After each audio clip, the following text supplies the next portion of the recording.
త్వరలో ఎన్నికల నగారా మోగనున్న నేపథ్యంలో ప్రధాని నరేంద్ర మోదీ దేశ ప్రజలకు బహిరంగ లేఖ రాశారు. ప్రియమైన నా కుటుంబ సభ్యులారా, మన భాగస్వామ్యం దశాబ్ద కాలం పూర్తి చేసుకునే దశలో ఉంది. 140 కోట్ల మంది భారతీయుల నమ్మకం, మద్దతు నాకు ఎంతో స్ఫూర్తినిచ్చాయి. గత 10 ఏళ్లలో ప్రజల జీవితాల్లో వచ్చిన మార్పు మా ప్రభుత్వం సాధించిన అతిపెద్ద విజయం. పేదలు, రైతులు, యువత, మహిళల జీవన నాణ్యతను మెరుగుపరిచేందుకు ప్రభుత్వం ఎంతగానో కృషి చేసింది.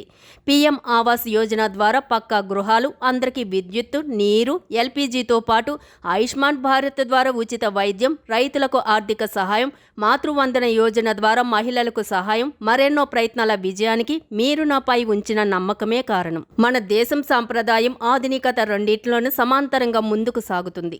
గత దశాబ్దంలో తదుపరి తరం మౌలిక సదుపాయాల్లో అపూర్వమైన నిర్మాణాన్ని చూసింది. ఈ విషయంలో ప్రతి పౌరుడు గర్వపడుతున్నాడు. పార్లమెంటులో మహిళల భాగస్వామ్యాన్ని పెంపొందించడానికి నారీ శక్తి వందన్ చట్టంతో పాటు ట్రిపుల్ తలాక్పై కొత్త చట్టాన్ని తీసుకొచ్చాం.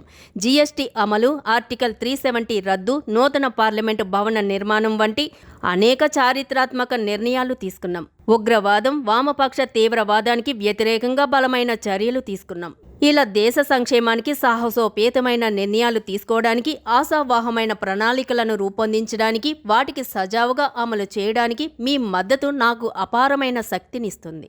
ఇక వికసిత భారత్ను నిర్మించాలనే సంకల్పాన్ని నెరవేర్చడానికి మీ మద్దతు కోసం ఎదురుచూస్తున్నాను. మనం కలిసి మన దేశాన్ని ఉన్నత శిఖరాలకు తీసుకెళ్తామని నేను ఆశిస్తున్నాను. మీ ఉజ్వల భవిష్యత్తుకు శుభాకాంక్షలతో మీ మోదీ అంటూ ప్రధాని పేర్కొన్నారు.